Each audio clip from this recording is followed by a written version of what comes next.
Youth కాంగ్రెస్కు సంబంధించిన youth పిల్లలంతా ఈరోజు సంవిధాన్ బుక్కులను పంచిండ్రు. సంవిధాన్ అంటే ఇది కాన్స్టిట్యూషన్, సంవిధాన్ అంటే క్రాంతి అని చెప్పడానికే ఈ యూత్ కాంగ్రెస్ పిల్లలంతా ఈరోజు ఈ కార్యక్రమాన్ని పెద్ద ఎత్తున తీసుకున్నందుకు వాళ్ళకు మనస్ఫూర్తిగా అభినందనలు తెలియజేసుకుంటూ సెలవు తీసుకుంటారు. Thank you.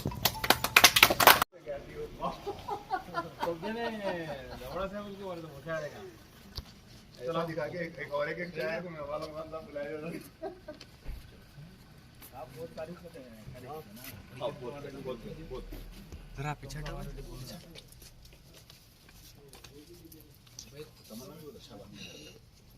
जैन इधर पीछे आ जाओ, तुम लंबे लंबे पीछे आ जाओ।